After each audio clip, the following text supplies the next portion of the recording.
Hello, hello. Today I'm going to take a big break from the Hulk and talk about one of my other favorite characters, Moon Knight. Specifically, the first issue of this six-issue volume from Jed McKay. This happens after the events of the whole Moon Knight Avengers crossover thing that happened years ago. It wasn't that good, so it's not like you should read it. But yeah, after that, Moon Knight goes back to being like a street-level hero after defeating the Avengers somehow from having mystical magical powers. As I said, it was pretty bad. It was pretty dumb. So yeah. But anyway, surprise, surprise. This issue is pretty good. It starts off with Moon Knight in therapy because all healthy people should go to therapy, even those who kill vampires. Because during therapy, he's talking about the time when he killed a couple of vampires and helped some other people who just turned to vampires escape. Specifically, one person who later became his secretary to his midnight mission, which is like a little, I guess you could say, sort of PI thing that he's doing around the area he lives in. So he basically just kind of owns that area as his territory, and everybody is protected. And yeah, they go to him for problems that he can solve. Despite the fact that he doesn't even like Khonshu anymore, he still takes up the mantle of Moon Knight. So anyway, he's killing vampires and he's killing these little freak things. I forgot what they're called. I know Spider-Man fights him a lot, but yeah, I'll show you up there. But it's weird. These little monster guys. He's just kind of throwing them around in a apartment building, and it's pretty funny. While doing that, he's still talking to his therapist about what he does and why he does the things he does, despite the fact that A, he's Jewish and doing stuff in Egyptian outfit, which is pretty ironic, and B, him and the god that he used to work for isn't even, they aren't really on talking terms because Khonshu is in a Asgardian prison somewhere. We never really see him very much afterwards. Next up, he's going to save this guy from 8 Ball, who is basically just one of the joke villains of the Marvel Universe, only to have been stopped by the guy he was gonna rob. This dude seems to know a lot about Khonshu and a lot about Moon Knight, more than Moon Knight himself, which is weird. And he's just like, yeah, you shouldn't be doing this. You should be a bit more powerful. What's going on? And Moon Knight is a bit confused, as always. Anyway, we go back to him with his therapist talking about his dissociative identity disorder and how weird his brain works, because it's not like how other people's brain works. While there's a little montage of him killing people, vampires, beating up criminals, and just doing really cool stuff.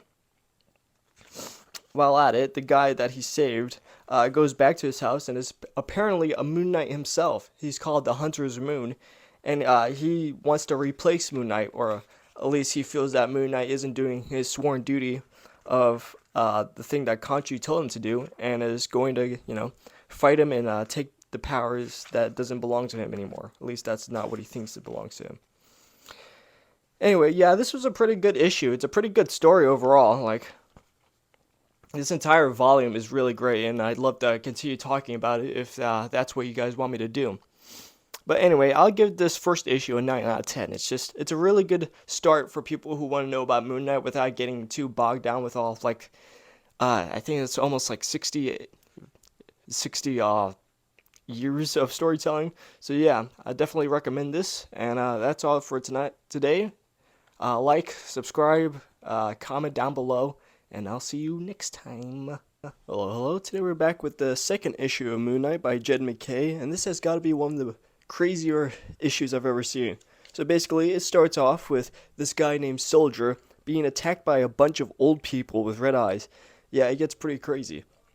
Anyway, Moon Knight is talking with his vampire assistant Reese about the attacks by elderly people.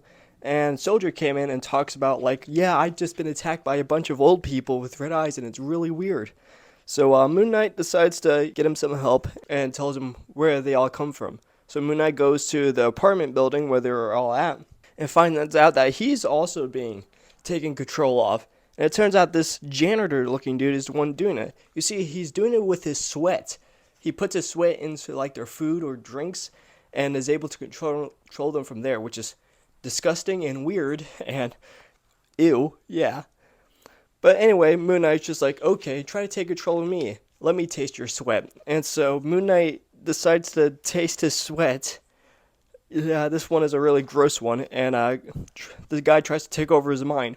Only that doesn't happen. You see, he goes inside of Mark's mind and just sees this sort of giant demonic Moon Knight figure inside of it. Apparently, Moon Knight now has almost complete control over his mental capacity, and it can like take people who try to go into his mind and make them brain dead. And that's what he did to this guy. He just wraps him up in mummy tissue in his astral mind place, whatever it's called, and turns him into nothing more than a brain dead dude. And yeah, he helps people from there, and that's how it ends. Also, Hunter's Moon is also coming. But anyway, yeah, that's a pretty crazy issue. It's pretty short, but I liked it a lot, and yeah, I'll definitely give it like a 10 out of 10 just because of how weird it is and how it ended. And just how crazy these last few pages are with him just absolutely dominating this guy's mind. It was crazy. So yeah, that's it for today. Like and follow for more. And I'll do some more next time. Hello everybody. Today we'll be talking about the third issue of Jed MacKay's Moon Knight. So this issue starts out with Moon Knight once again with his therapist talking about he thinks that there's someone after him, someone behind the shadows looking after him after his little well, I wouldn't exactly say fight, but like mind fucking of that one janitor dude with the mind control sweat. The guy told him that someone was watching him and trying to, try to make him go down, basically. So Moon Knight says this to his therapist. His therapist doesn't seem to understand what he's talking about. But before he can like really explain himself, Reese, his assistant, comes in and basically he's just like, "Hey, I saw this moon dart over here. Are you after my friends again?" Because she and her friends are like vampires, after being turning into vampires when Moon Knight was off killing vampires and found them. Anyway, he's just like, "No, this isn't me, you idiot. Of course, this is somebody else." So he goes out and he begins to find the people who try to attack his friends. And it turns out it's that one guy who he saved from 8-Ball, the dude who knows more about Conchu than he does. His name is Hunter's Moon, as I told you guys before. And he wants to basically beat up Moon Knight because he feels like he isn't worthy, and also because he feels like he isn't doing his job, because Moon Knights typically kill vampires, not protect them, and he's pretty mad at that. So they begin to fight for a little bit, neither of them really gaining the upper hand. They seem to be on equal footing, but Badur, who's the guy's name, is just like, wait a minute, this is different. You're not fighting correctly. You're fighting like a mad dog, not like someone with the powers of Moon Knight. And Mark is just like, what the hell are you talking about, Jesse? And basically, when he became Moon Knight, he should have gotten all the abilities from all the former Moon Knights that served Khonshu, but he didn't do that. Probably because of his dissociative identity disorder. We don't really know. But yeah, that confuses Moon Knight and me and Badur. So they still continue to fight. Hunter's Moon manages to get the upper hand and beat Mark. And then goes off to kill his friends, his vampire friends. So he goes to do that, but Moon Knight, with a freaking baseball bat, meets up with him and beats the ever-living hell out of him and threatens to kill him if he ever tries to kill his friends. This was a pretty cool issue, a bit short, and, we're learning some new twists and turns on the way, and I thought it was really good. I'll still give this issue a 9 out of 10 because of just how pretty insane it was that apparently Moon Knight is supposed to get, like, abilities from other Moon Knights from the past. But yeah, that's it for today. Like and follow for more. Everybody, today we're going to be looking at the 4th issue of Moon Knight by Jed MacKay. This is a pretty good issue, and it really hypes up the tension and the suspense that the other issues were hyping up. Also, it brings back a fan favorite in Tigra, who was with Moon Knight and the West Coast Adventures way back in like the 70s. Now she's back to being a sort of mainstay character for the series. So anyway, comic starts off with Moon Knight once again in therapy talking about why he wears the mask. And Moon Knight is basically just like, well, the reason why I wear the mask is because A, nobody really cares about Mark Spector. Mark Spector is nothing. Nobody cares about him. But as Moon Knight, I can help people. I can make sure that they're okay, and I can protect my community. That's why I wear the mask as the Fist of Khonshu. Basically saying, like, the Fist of Khonshu is a symbol, a dead man brought back in the pursuit of justice. My masked face is the face of Khonshu. It's part of my vestments, same as the costume. A suit or a shroud They're both things that people wear. Basically that. Anyway, meanwhile, some mysterious man is talking to this guy named Clark, who was with Jigsaw's gang. If you don't know Jigsaw, he's basically a Punisher villain. Dude is known for like the messed up face and stuff. It's pretty creepy. Anyway, he's basically like, listen, you gotta take control of all of Moon Knight's funds, all of his money. You gotta take it, and you gotta make sure you can control him with his money. And so while that's happening, Moon Knight and his assistant off trying to find this mystery man who's in the shadows trying to fight off Moon Knight, the guy that was being talked about by the janitor dude, and the guy who Moon Knight thought was the one who sent Hunter's Moon last issue. So anyway, they're doing that, and as I said before, Greer, also known as Tiger, comes in and is basically like, hey, it's nice to meet you once again. Also, surprise, surprise, Tiger is there on behalf of the Avengers because they still think he's kind of dangerous, and she's just there to spy on him, despite the fact she still considers him a friend. Anyway, other than some shenanigans ensuing about Moon Knight and his why he always wears a mask, the dude who took all of his funds basically called him and was like, listen, if you don't do this for me, all of your money's going to be gone. Kapoosh. It's going to be gone forever, and you won't have it. So his Moon Knight's just like, okay, I'll listen to you. So this guy's just like, okay, first you have to go and fight off and kill Jigsaw for me because he screwed up my face just like his face. So Moon Knight does that, but in reality, he's just biding his time. Also, he just wanted to fight Jigsaw for the hell of it, I guess. That's pretty funny. So he does that. He beats up Jigsaw while Tigra was with him and hunts down the guy who took his money. And the guy's just like, hey, no, you can't do that. If you keep getting close to me, I'm gonna delete all your money. And Moon Knight's just like, I don't need my money. I'm Moon Knight, asshole. I've got this all to myself. You don't need to take my money because I don't care about having money. So yeah, he deletes all of his money, but Moon Knight doesn't care and beats him up. Afterwards, Moon Knight and Tigra have a little heart-to-heart about why Moon Knight always wears his mask. And in reality, it's because he just can't stand looking at himself after everything that's happened, like the fact that he has a kid, but he's not allowed to be near his kid anymore, or the fact that he attacked Avengers during the Age of Khonshu event, which was, by the way, terrible, as I said before. But it's a nice little heart-to-heart, and it gets to the character of Mark and why he kind of sort of hates himself. But it's nice seeing him open up to Tigra, and, you know, actually feeling like he has friends and stuff. And that's pretty cool. I'll definitely give this one a 9 out of 10 as well. This entire series is just really good. The art, especially, is just fantastic.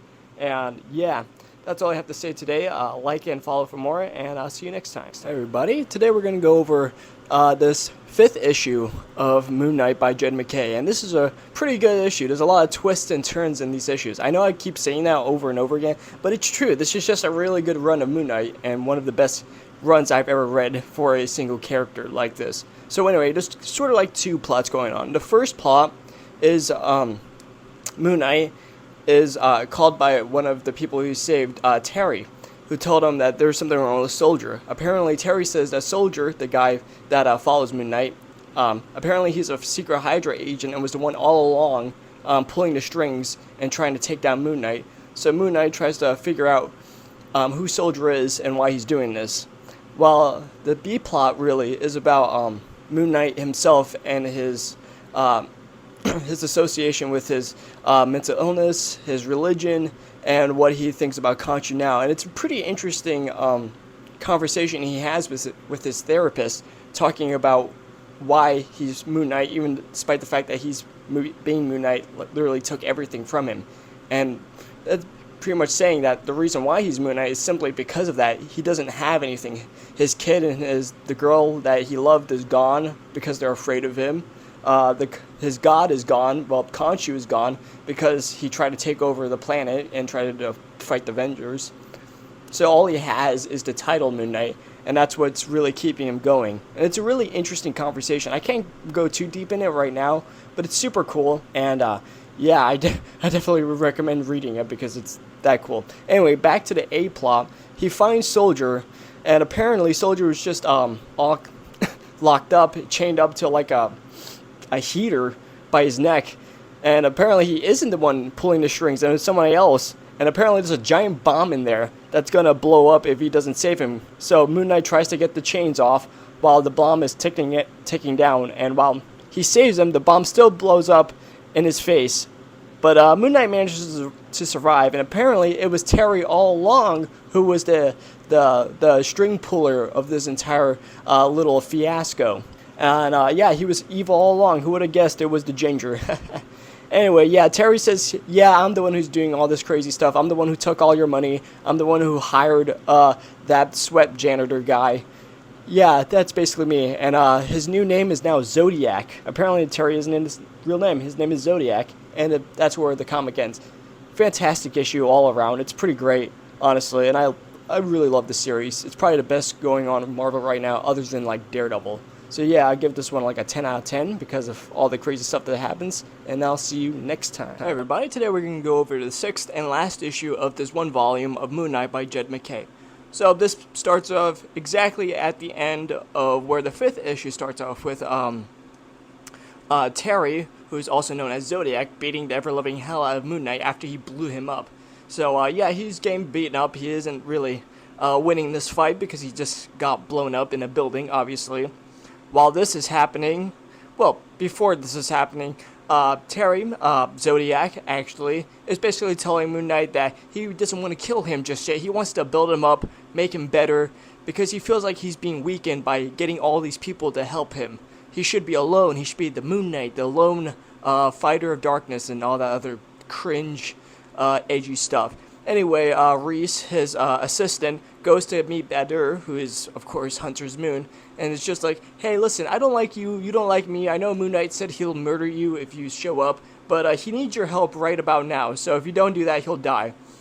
Yeah, so Hunter's Moon shows up, he manages to defeat Zodiac, but Zodiac slips away before he can be taken in by the authorities.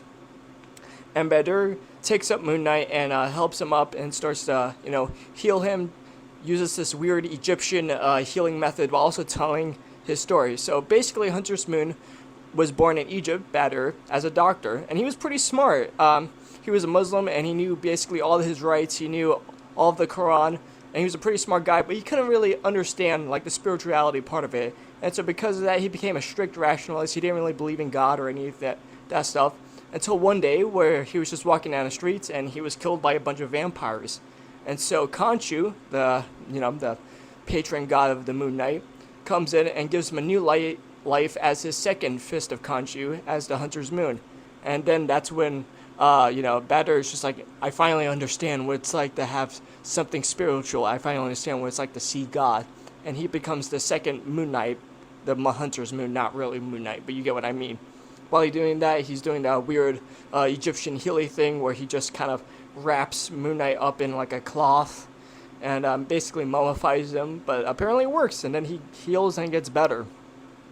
Afterwards, he meets up with all of his friends, with Reese and other people, and he's just like, yeah, also his building was destroyed, so that sucks, but he's just like, yeah, they could come for me, I'm still Moon Knight, and does like the hardest pose ever at the end of this. So yeah, this first volume, it's pretty great. It's genuinely amazing how Moon Knight keeps getting better comics than Spider-Man.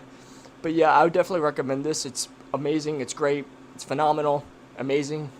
I said amazing already, but yeah, it's great. I definitely recommend 10 out of 10. And the next one is Volume 2, so we'll probably do that very shortly. See you later.